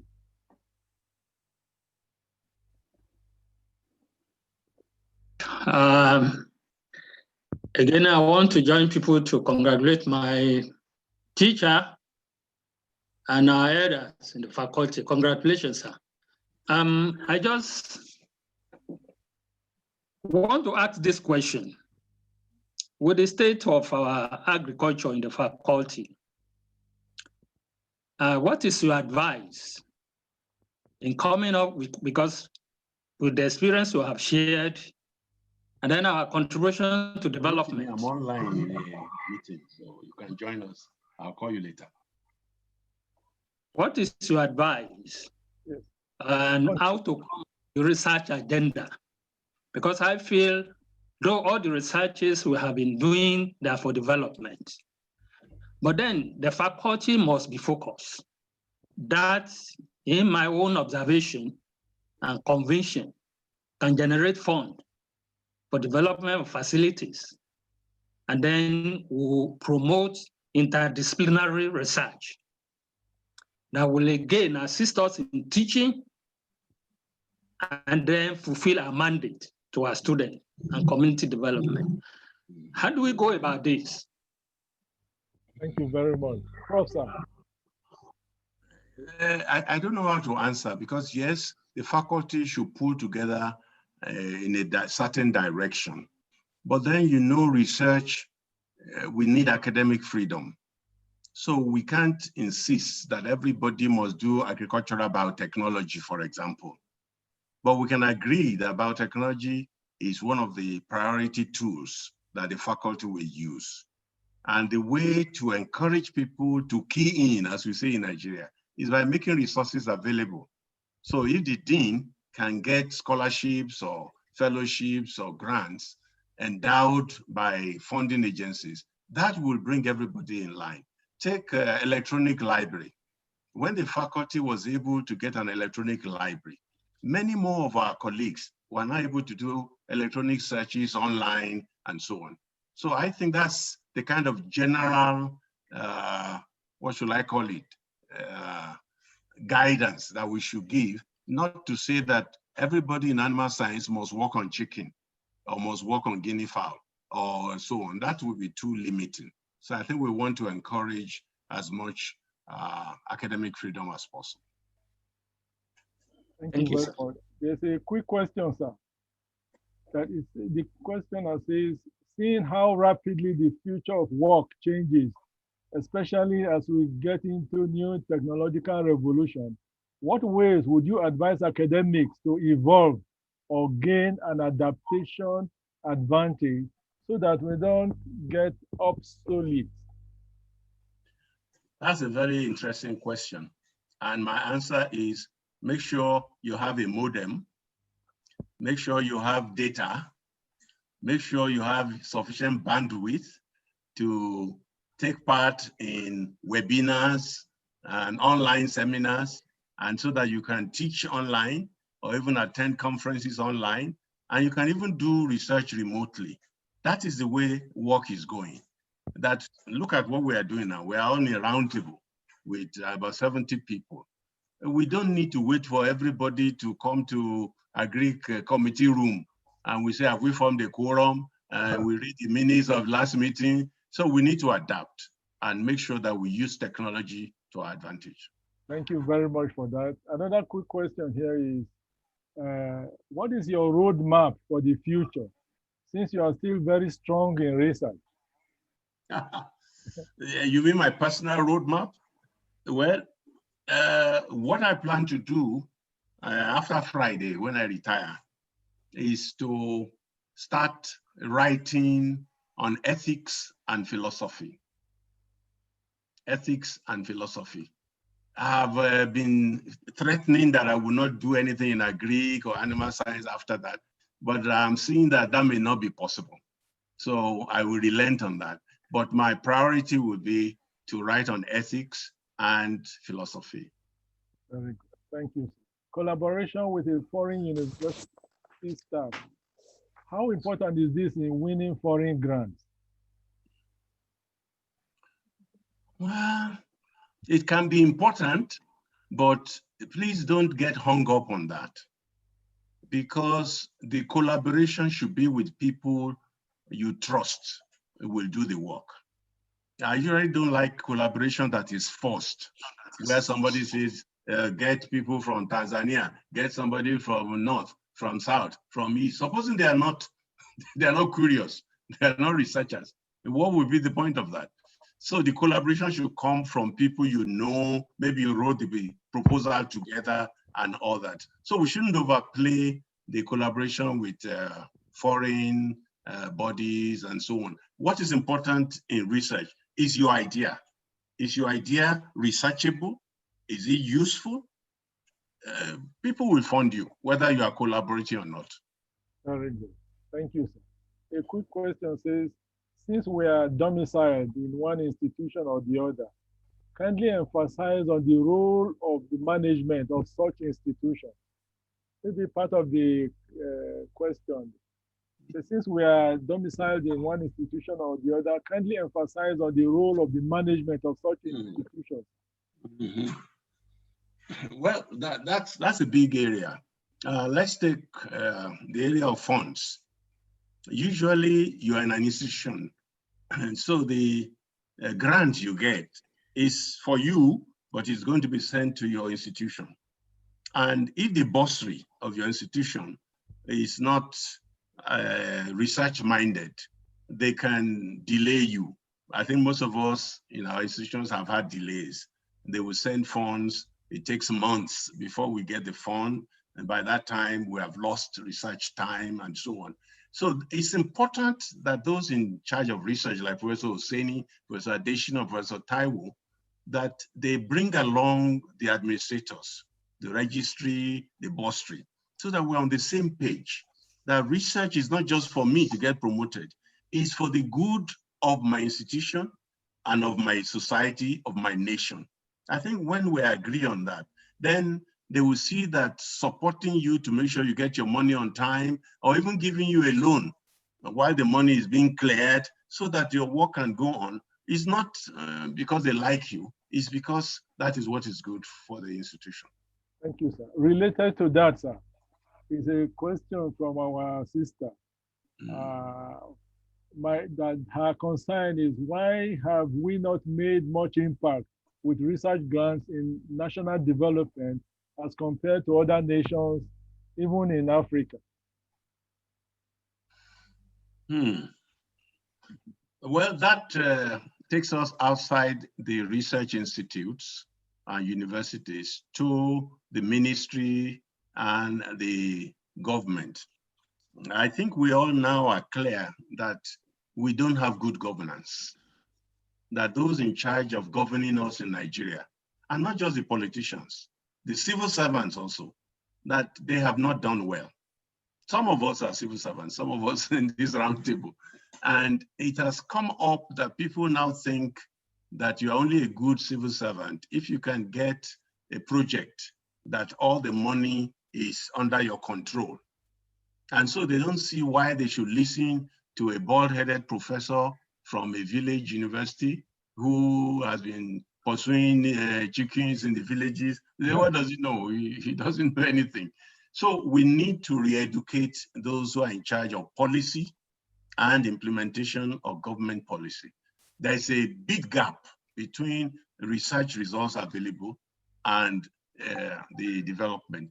Tech Fund is trying to address that with the new standing committee, trying to find out what are the researches that are ready for commercialization and implementation, and how can we support that. So I think we need to reach out and not just bury our heads in the hole of the laboratory or the library, but make sure we talk to the civil servants, permanent secretaries, directors, and make friends with them and make sure that they are converted. Thank you very much, sir. This question may have been addressed in part. It's from a colleague from the University of Jos, Dr. Olusegun Oshibanjo. He said, thanks for believing in me. Please, can you help us to talk to our fathers and mothers, professors and senior colleagues, to also encourage and support younger colleagues and researchers like you have done? I think you provided one answer before, but you can also quickly address that. Yeah, I've thought sometimes that maybe professors should meet once in a while. Maybe all the professors in agriculture. I know we have a body for deans of agriculture, whatever. So it would be interesting if we have dean or professors in agriculture meeting maybe in a webinar, and then where there are no junior people, we can then talk to each other frankly. I think I agree with the junior colleague that most of us senior people have not given the guidance we should give to the junior ones. And it's part of the societal issue that we think we work to get promoted. And once we have been promoted to professor, some even say they don't need to put pen to paper again. Of course, such people should go to jail straight. But while they are still in service, we must ensure that they get their pay, they earn their pay. If you are being paid, you cannot say because you're a professor, you will not do research, you will not teach. There must be some criminalization of that. You are stealing the money. So, but if we meet together, there are some junior people here, so close your ears and don't go and repeat that. Otherwise, you will suffer. But those of us who are professors, we need to talk to each other frankly about that. And some professors, they think it's difficult that the junior ones, they won't listen, and that's true. But just like our own children, they don't listen to us. We have to appeal to them, use various techniques to get junior to wear the right trousers and shoes and all that. So I don't think it's anything different. Thank you very much, sir. There's a question addressed to you, sir, but it's really a question from the mind of every applicant. The question says, what do funders look for in a grant writer? Whether mega grant, basic research, etc. What is that? Is there a way to capture what the reviewers look for? I know you review for IFS for over 20 years now. Yeah. So what do they look for? Briefly. Well, they want to be sure that you know what you are talking about, that the area you are proposing in, you are familiar with it. That's in the way you use literature, the way you discuss it. They want to be sure that you can do the methods you have listed. If you say you are going to use atomic absorption spectrophotometer, have you used it before? Do you have one in your lab? And so on. So they want to be sure that the money they are giving to you will not go to waste, that it will be properly utilized. So they look for that, and you'll be surprised. It's not difficult to see from a proposer that this person is just talking hot air, doesn't know what he's talking about. So those who are experienced can easily make judgments about such things. So that's what they are looking for. There's a question here. Thank you, sir, for that. It's actually from Professor Hassan Udu. I called him before to see, but I can read the question here. Okay. Say, please permit me to take, Prof, can you quickly present the question, sir? Yeah. So, can you hear me? Yes, Yes. I hear you. From Sokoto. Go ahead, sir. Hello, sir. Oh, the connection issue. Let me read the question then because of time. Yes, oh, okay. Yes, go ahead. Go ahead. Prof. Oh, connections again. Yeah. Bad network. You could just read the question. Okay. So it says, permit me to take up, Prof, on involvement of academics in labor unionism. Wahid, you're a bad boy. Wahid knows very well. Yeah, no problem. We are friends. He knows very well that I have very little patience for labor unions in the academics. Can you imagine, for example, if all the pastors and alfas and imams go on strike? Can you imagine it? I know that doctors now go on strike, so you go to the hospital, nobody to treat you. But is that right? So I think academics and teachers in the university, they are like that. We are molding human lives. And for 1 year now, we have not been able to interact with our students. So it's a serious matter.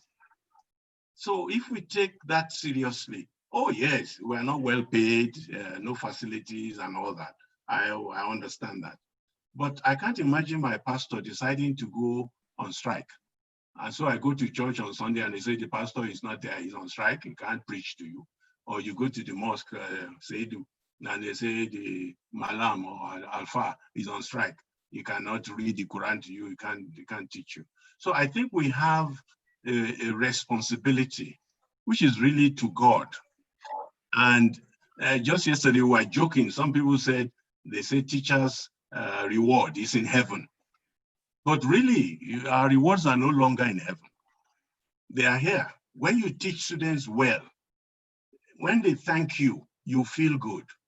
And that's what we should be doing. We can lay out issues that we don't agree with. We can even find ways of negotiating and so on. But we cannot, deny the lives of young people for months. Sometimes ASU goes on strike for a year, for 2 years. I never strike. I hope you know that. I pay my ASU due, but I never strike. I will continue to work, and I think all of us should continue to work. Okay, sir. We have another quick one here. What's your opinion, sir, in capturing failed grant application attempts in the academics promotional assessment? The failed attempts have taken a bulk of the academics' time and may have negatively affected the number of papers published. Acknowledging failed attempts, the questioner believes, will also encourage academics to invest their time. Your quick point on that, sir. Well, in our department, we have encouraged our younger colleagues to put in their CV all of their proposals that they have submitted, whether they got the grant or not, because we recognize you spend time on it and we want to see how you are thinking. So we recommend that to everyone, that let everybody include in their CV all of the proposals they have submitted so that their colleagues can guide them, can appreciate them. So I agree completely with that. We give the director, Central Science Lab, Egbon Laja, a quick question. Hello, Laja Oshoni. Thank you very much, Professor Seni. I am grateful to have been part of this, and I have also benefited a lot from Prof, over many years. My question is, I hate to use the word, but what sanctions could the system put in place for leaders that show no leadership? The things that you have eloquently said our professors should do. I suspect that part of our problem is that remuneration is not tied to performance. So there's that total disaggregation, Ogata or Gauta, kind of mentality. How can we build in appropriate sanctions so that we will be compelled to do what is proper at every stage? Thank you. So I may have to be hurrying my teacher a bit, sir, so as to accommodate as many questions as possible. So your answer, sir. Okay, I think that's a very big question. I would suggest offhand, so that others can also think about it, that all our salaries, particularly professors, should be basic. So you have a basic salary, but then there should be allowances for doing those things that you should do. And if there is no evidence that you have done them, you don't get the allowance. I think that should be enough sanction, but we can think about more punitive sanctions. Thank you, sir. Another question here, sir. How can researchers effectively determine the needs of the industry to plan and implement research?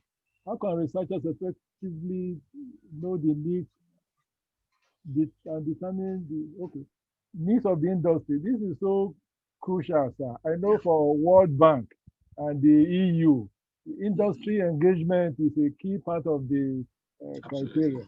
So your answer, sir. That's a very important point. Unfortunately, most of us in the university, we congratulate ourselves that we do basic research, which means it doesn't have to be useful to anybody. But I think that is changing. Every research must be useful. And to be in touch with industry, we should be in the same platform, maybe an association, maybe a society, maybe a working group where we can interact with those in industry. For those of us in agriculture, working for smallholders, then we need to find ways through specialists in extension to be able to know what the farmers want and don't want, so that we can respond.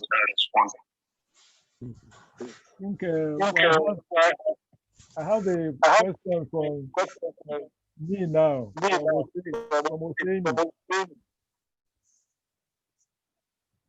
What are your diagnostics looking at the current setting at the faculty versus something close to the ideal, what you would rather see before you leave in terms of the overall structure regarding the thematic topic for this roundtable?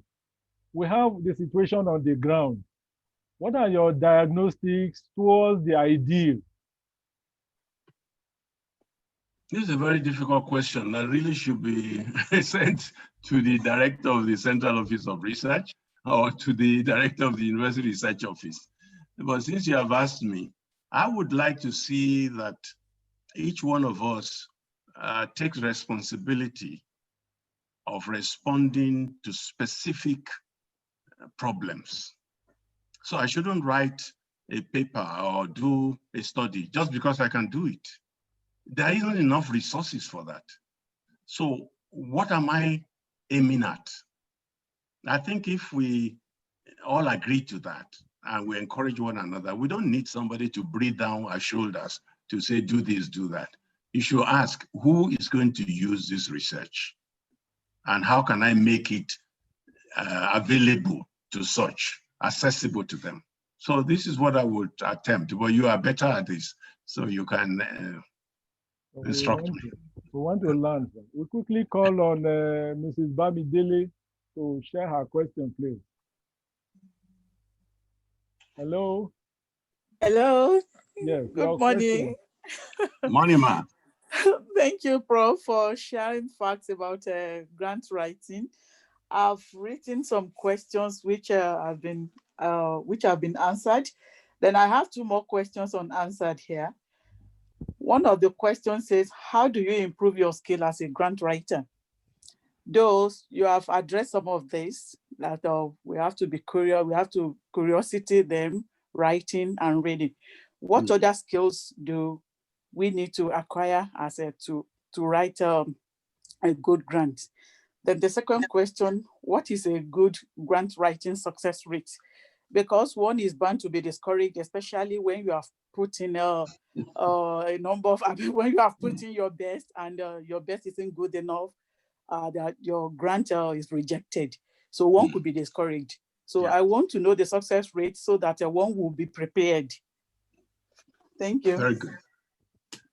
Let me answer that quickly. I think Professor Oseni knows my answer. The success rate is 10%. That means 1 out of every 10 grant application you make will be successful. And I think knowing that helps one a lot. So if you have 2 out of 10 and you're feeling bad, know that the normal success rate is 1 out of 10. So just keep writing. Now to your second question, how can you improve your skills? Let me give an example. Most of us learned how to ride a bicycle. How do you improve your skills in bicycle riding?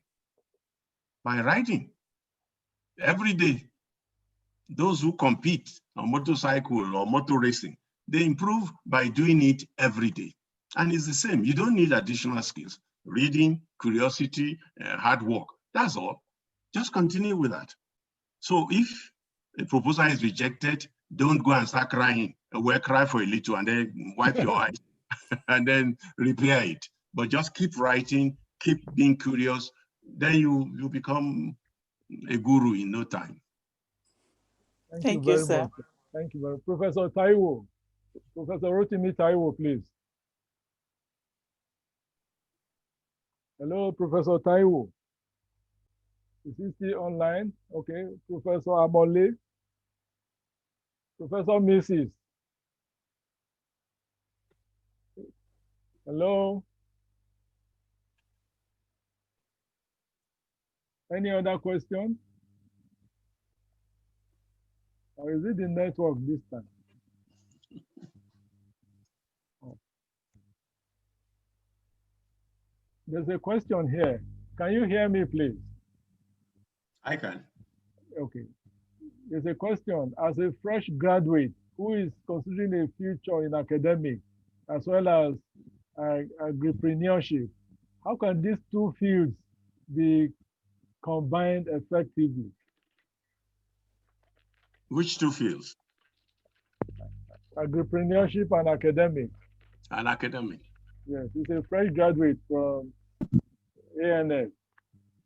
Okay, I see the point. I think to some extent, every academic has to be an entrepreneur because of the situation we are in, that you have to be very enterprising to raise the resources you need for research and to be able to connect with the industry or the stakeholders.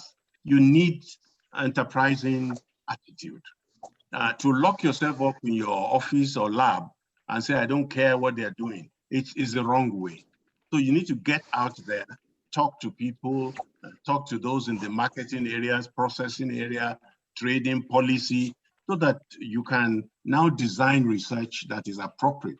So that's the enterprising way. But once you find out what they need, now how do you do that? You have to use your academic skills, topic and theme clarity, methods that are scientific or academic, and thoroughness in carrying them out. So you can match the two very well. I think it's a very excellent question, and I recommend it to all my colleagues.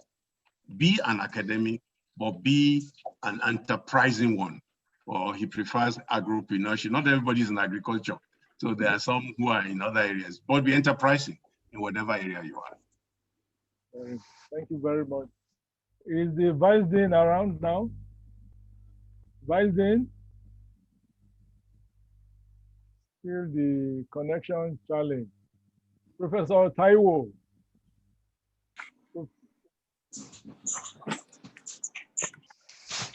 Hello? Yes. Please go ahead. Hello. Hello. Taiwo Adeoye, please. Yes, go ahead. Thank you very much. Good morning, everybody. Good morning.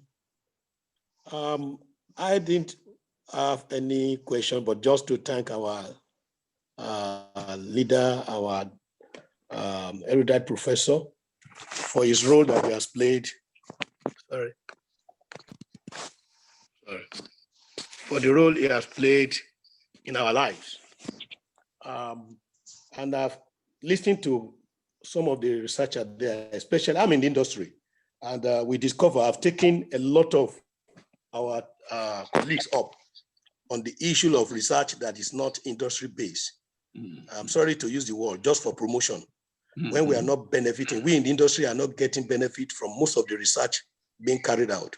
One time I was in UI, and somebody was a PhD proposer on using COX for whatever they are doing for I can't remember what's the name.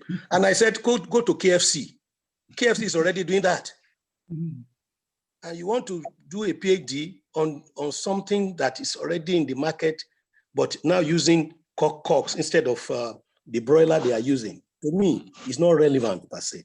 So we need to really look at this area.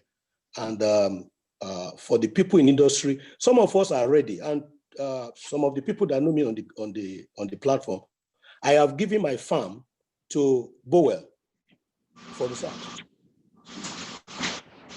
Because we discovered that even the universities are not having the facilities. I have about 36,000 rearing facility for day-old chicks in the cage, from day-old. And we have about 34,000 layers and another 20,000 on what's it called? I-Rise. Then we have friends that are into archery, to breeders, and I've contacted them that I will be bringing these students there for them to learn. These are things that are not available in our university today. Some of us have opportunity to have these facilities during our own training. So we need to look at it and collaborate with the industry. I remember Professor Oluyemi and Robert in their book, some of us who remember that book, Poultry Production. Professor Oluyemi was in the academics. Robert was in the industry, not an academic. So we still need to collaborate with some people in the industry to get better results for ourselves. Thank you very much. Again, my mentor, my uncle, I want to say big congratulations to you, sir. God bless you. Sorry, I'm in the house. I've not gone out, and that's why I have to hide myself. Thank you very much. Thank you very much for those compliments and advice. We have Temitayo Samuel from Frankfurt or Göttingen. Temitayo, we want to hear your voice. Hello. Yes. Hello. Yes, we are hearing you. Hello, Samuel. Okay. Hello. Okay, we will let that go. Who else now? Professor Jabi. Professor Jabi Lautek.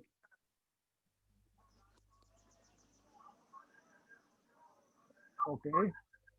Dr. Weto Funab.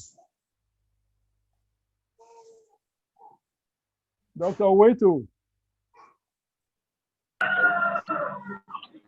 Hello? Hello, sir. Yes. Your question. I want to sincerely I appreciate Prof for the wonderful presentation. In fact, it's a real privilege meeting Prof. The first time I met him, Prof has a way of asking questions that if you are not very careful, if you answer that question straight, you may end up answering another question. And I learned a lot from him. He's my daddy, and I will never forget all what he used to tell me. I want to congratulate him once again, and I pray that the Lord will be with him in all his endeavor. Thank you very much, sir. Thank you very much. Thank you. Professor Dunsi Lautek.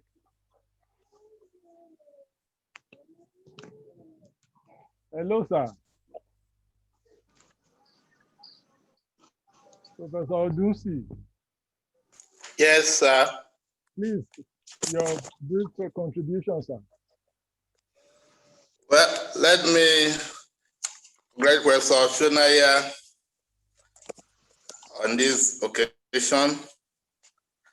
And let me also say that he has been a good advisor and a good critic of my work. I've listened carefully to all what he said. I think they're very apt. But one thing I want to ask is that in the area of collaboration with industry in Nigeria, most of our industries, of people that are into particularly agro-allied, maybe feed additives and so on and so forth, they are merely agents for the producers who are offshore, who are outside the country. So they are just coming into market, most of the products. So most times they are not intended to support research unless they just give you maybe 1 or 2 parts of an additive that we just replicate what they have done.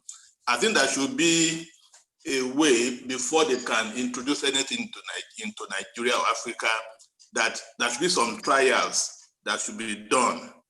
That is to tropicalize most of the additives, enzymes, and so on and so forth that we are producing. I want to know the Prof's take on this. And then secondly, on the issue of the professors that are no longer doing research, I think most of us, after some years, we get to the bar and the salary will not change, whether you do research or you don't do research. I think there should be an incentive that if you are able to do some applied research, something should top your salary as an allowance, so that those that are not productive, and there should be a difference. Thank you. Thank you very much. So we should be rounding up now. Prof, your take on that, sir? I agree completely. I even use the same word, that there should be an allowance for professors who are at the bar, so that they will get their basic salary. Every professor gets their basic salary. But those who now do more or do what they should do get an allowance. On the issue of industry collaboration, Dr. Adeoye had mentioned that. I think we need to meet ourselves halfway. He has offered his facilities for researchers. I think researchers should also move close to industry and say, what are your problems? Even if they are agents of foreign companies, they may have local problems, maybe problems of being able to demonstrate the efficacy of their products, maybe problem of visibility and so on. So there is a halfway house.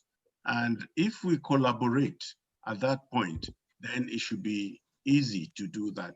So I think the solution should come from both sides. Industry should be ready to collaborate, and researchers should be ready. And I think one thing that can help is if both of them, both sides, are on the same platform. So if they're in the same society and so on. And it's a good idea, Professor Odosi suggested, that products that are permitted to be sold in Nigeria should be tested. And bodies like NIAS, Nigerian Institute of Animal Science, and then the researchers should be involved in this, that any animal science supply should have been tested locally, and that will create opportunities for interaction. Thank you very much, sir. Professor Mojola, briefly, sir. Hello, Professor Mojola. Ojabi is on. Okay, Ojabi, you disappeared before. Now you are back. Sorry, I'm back. Yes. So briefly. Yeah, thank you very much for the opportunity.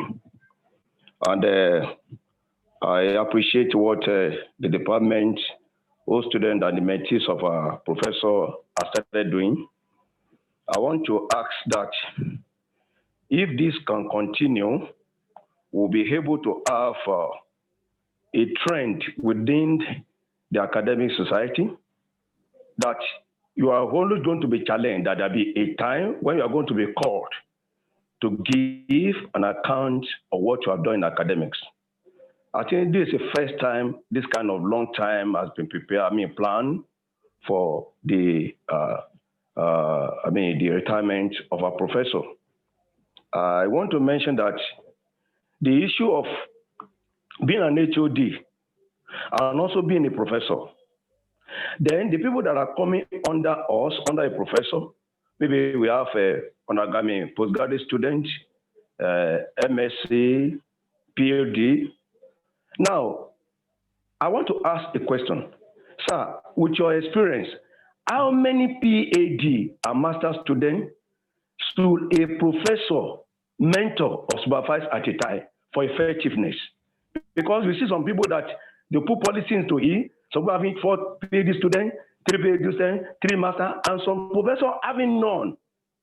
And they are qualified also to supervise. These are policies that are affecting our academics. And I think this should be addressed properly. Thank you very much. Yes, Prof's response, sir. Okay, I think your first comments are welcome. This issue about capacity or limitation for supervision, I think it depends on many things. Some professors don't want to supervise, although they are able to supervise, but they don't want to.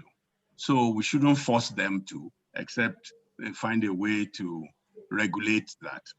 And some professors may have a very large grant that can take 10 PhDs. So I hesitate to legislate. And I think the postgraduate college or school of each university should monitor the supervision. If a professor supervises 1 PhD and is not successful, why should he have another one? If professor supervises 5 PhD and all of them finish in record time, why shouldn't he have 6? So I leave that to you as I retire. You are better heads, you are younger, you are brighter. I'm sure you will resolve it. Thank you very much. Okay, no problem. Is Professor Ogumba? Hello? Okay, Professor Osuji. Okay. Hello. Yes, go ahead. Go ahead, please. Good afternoon, sir. Good afternoon, everyone. Good afternoon. I want to congratulate our Professor Shonaya, for this program and for his retirement. I also want to thank you for sharing his wealth of knowledge with us. I also want to contribute to what he said about academic and entrepreneurship. I think we need to get our research to target audience. through our entrepreneurship. And I think our junior ones should be mentored in that area so that we will get our research to target audience. And at the end of the day, our research and useful to the community and also making impact in our society.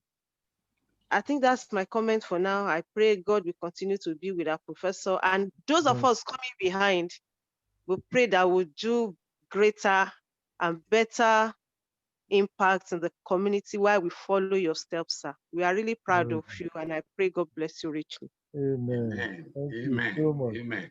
Thank you. So, Professor Mrs. Odeyinka, please.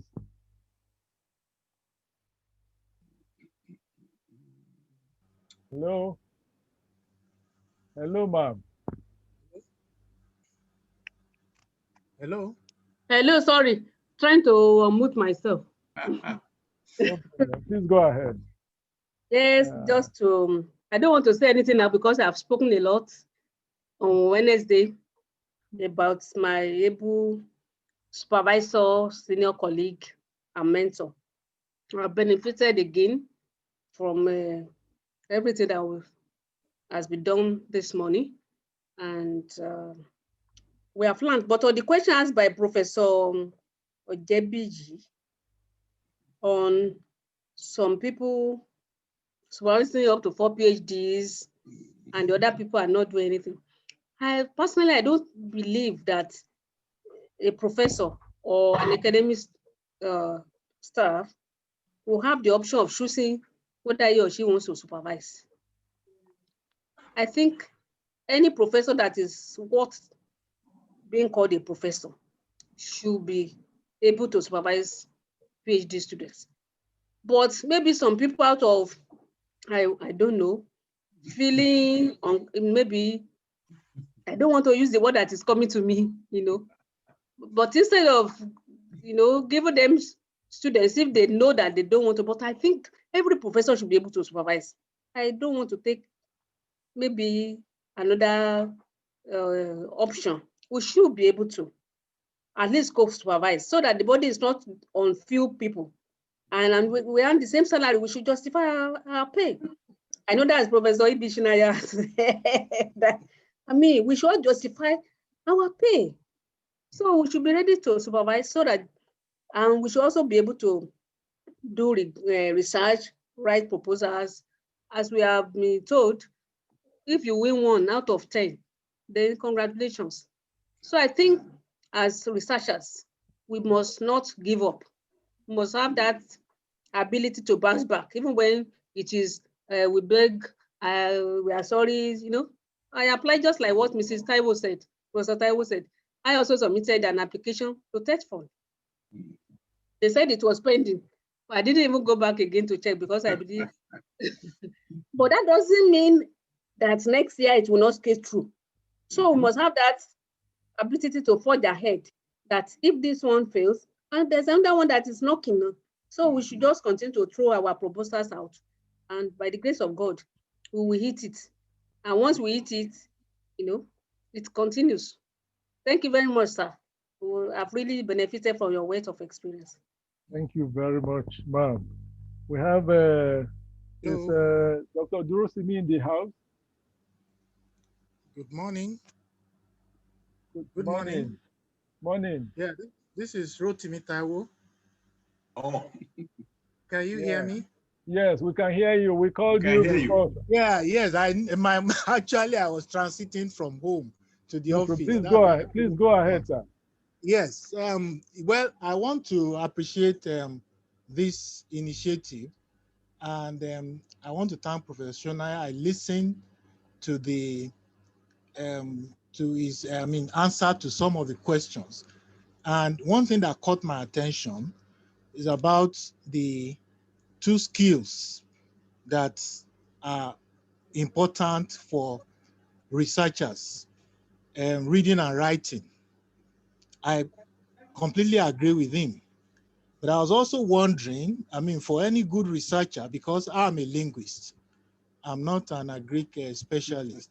I also think speaking and listening are equally important for a researcher, even though at the end of the day, what you are going to disseminate will be read, and then people will use it for writing. But you also need to have a way of passing across whatever you have researched on through, like what we are doing here today. The second thing is the issue of professors who are, fond of saying that they've paid their dues. Once they become professors, they no longer want to, put pen to paper or do any research. I quite agree with Prof that there should be some kind of allowance, that will be paid to people who are still doing research, even though that's what we are paid to do anyway. I mean, we are paid so that we can do research, regardless of the peak we get to in our career. So I feel that we should be serious about our review process. Professors should be reviewed, even though it's on paper, but it's never done because it appears our review process is just anybody who is ready to get promoted should be reviewed. But ordinarily, we should be reviewed every year so that at least people can take tracks of what we've been doing as academics. These are my own takes on all this. Thank you. Thank you very much. We are gradually rounding up. So any quick response to that, sir? Oh, I agree completely. You don't disagree with a linguist. Okay, sir. My wife is a linguist. Yes. So we give a slot or two to our younger ones. It's Osamede in the house. Osamede, Osayu. Hello? Yes, sir. Is that Henry from UI? Yes, it's Henry, sir. Yes. Good old Henry. Please go ahead. Make your contribution briefly from the University of Prof, Ibadan. thank you very much, sir, for this privilege. So go ahead. We are glad that we have elders ahead of us who show us that academics is not dead and forgotten now. The only part that we are begging that our senior colleagues, like Prof has done today, is that we should please create avenues for proper mentorship for the younger ones like us. It's not readily available. We must be sincere. Sometimes it's not readily available. And I have come to see that without that, academics will soon start to suffer. Some of us had to learn some things like proposal writing and all of that through the hard way because we didn't have proper mentorship, and it is quite discouraging. But like everybody has said today, if you write and you fail, and there's a prof who is mentoring you that says, well, that is how it goes. And he gives you an idea and say, I did 3, 4, 5 times before I struck the first one. You are encouraged. Otherwise, many of us just throw away the paper and say, well, let me continue to do my classwork and do the small one I can do here. Other than that, I think our elders have set the ball rolling for us, and we are praying that we will fit properly into the space they are leaving for us to occupy. Thank you very much, sir. Thank you very much. Briefly, Dr. Alaba Ajayi, Head of Department of Animal Science, Uni Osun. Briefly. Thank you so much, sir. I sincerely appreciate our prof for his impact in our lives, especially ethics in academics. He has been so impactful, and we appreciate him. I pray that the Lord be with him as he's retiring by Friday, in Jesus' name. Thank you very much. Dr. Olani from Ondo State University at Kongwa. Dr. Olani. Dr. Olani. Okay, these names are just random. Okay. He needs to unmute himself. Professor Olumakaye, briefly. Okay. Hello, Olani sir. is unmuted now. Okay, Olani. Yes, go ahead. Briefly. Thank you, sir. I want to appreciate my professor, my teacher, mentor, Professor Shonaya, for this wonderful presentation. I have no question because I'm one of the products of what he has just done. He did that around if I can remember, 2006 on Grantsmanship. And I was able to win a grant that's from the World Bank grant twice. So I thank you, Prof, for this. Thank you so much. And as you are retiring, I wish you more success in life. And also my mentor, the co-host, that's Professor Hosseini, and thank you very much. No, I'm not a co-host. I'm just here. I'm a service provider. Service provider. There's one resource person for this program, one only. So go ahead. Thank you. I just want to thank you so much, sir. And we've been very proud of our university. That's Obafemi University, Department of Animal Sciences. Thank you so much, sir. Thank you very much. Is Professor Mitogu in the house? Okay, Professor Lumakaye or Professor Shoyebo, whoever comes first. Hello? Yes, go ahead. Lumakaye. Yes, go ahead. Congratulations, sir. We are really proud of you. We thank God for you. We thank God for the impact you've had in people's lives. I want to pray for you. The Lord will bless your future endeavors in Jesus' name. Amen. The Lord will grant you sound health in retirement and continue to be relevant. Amen. Really appreciate your leadership, your mentorship. We really learned a lot from you. And all the things we've learned from you, we are promising you, God helping us, that we're going to bring on board. And we're going to be good examples to the people coming behind us.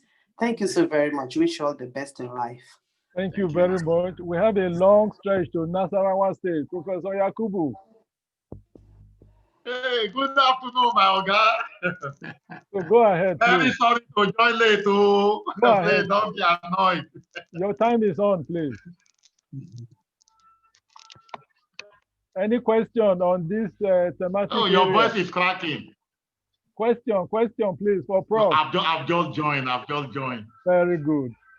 Professor Amole wants to say something. Please. Professor Dalapo Amole. Yes, Professor Amole, I called you before, ma'am. Please go ahead. Hello, ma'am. Please unmute Professor Amole. Tosin. Yeah, this is not Professor Mrs. I hope you can hear me. Oh, yes. Baba. Yes, this is not Professor Mrs. This is Professor Mr. In all that we've been talking, I've been listening patiently, but all the time you are calling Mrs. And since I was just hiding under the name of Mrs., I didn't want to intrude.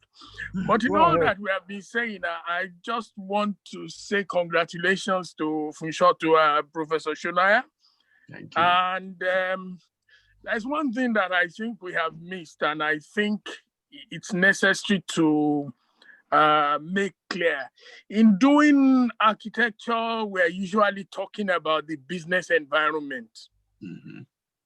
And I suspect that all of this will become more difficult or near impossible if the proper academic environment is not created to achieve them. I have seen that the environment is at all levels, from the department to the university, to the country, to the nation itself. There may be an environment which doesn't encourage all of this. So it's like an uphill task, getting anything done. You know, some countries, you can't invest in them because the business environment is so bad that it's better you take your money elsewhere. And I suspect that this country has problems with the academic environment. Thank you. Thank you very much, sir. So we managed to draw... Can I respond to that? Please do, sir. Because what you said is so important and is very true.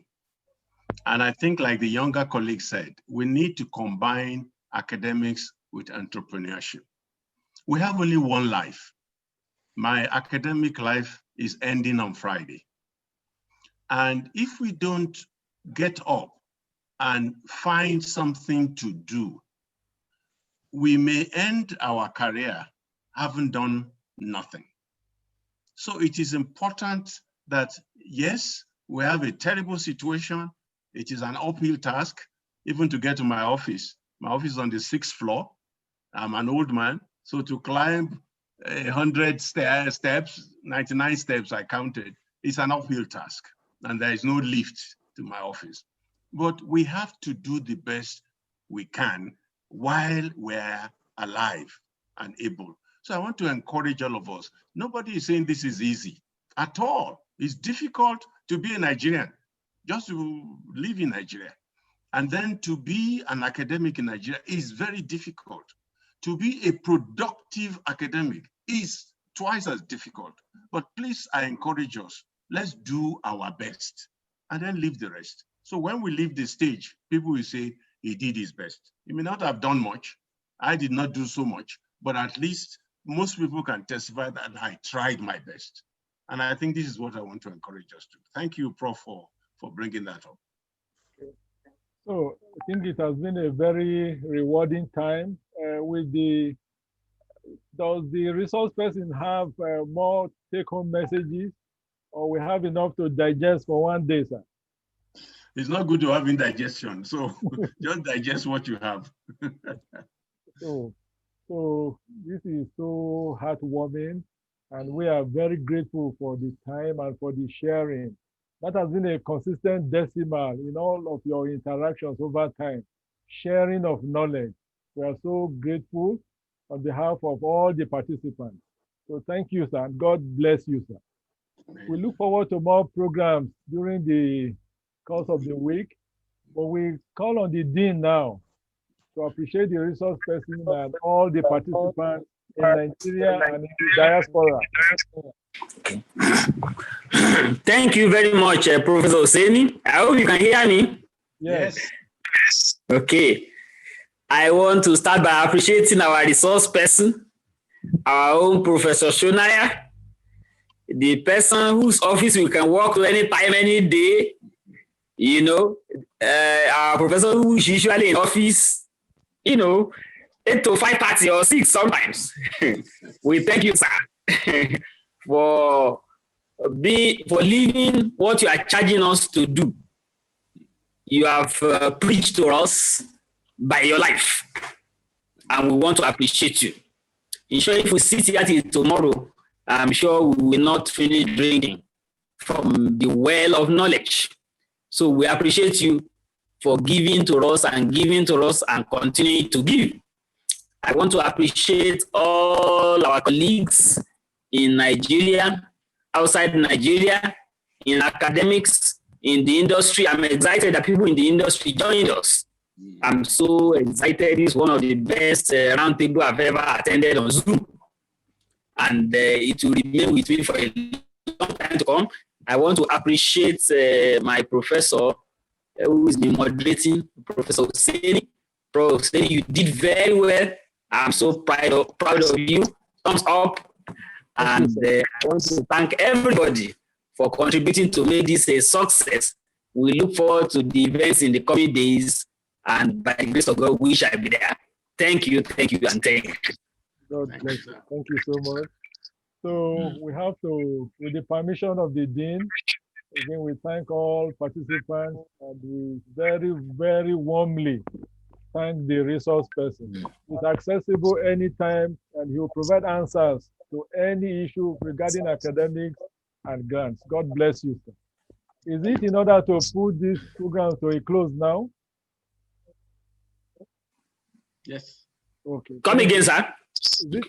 We have to put the program to a close, isn't it? Yeah. Yes, sir. So God it's bless over, the faculty. Over 2 hours now. That's great. Thank you so much. Thank you. God bless you. Have a nice day. Thank you. God bless you. Thank you. Bye-bye. Bye-bye from Ogbomoso. Bye-bye from Ogbomoso. Bye-bye. Ogbomoso Republic.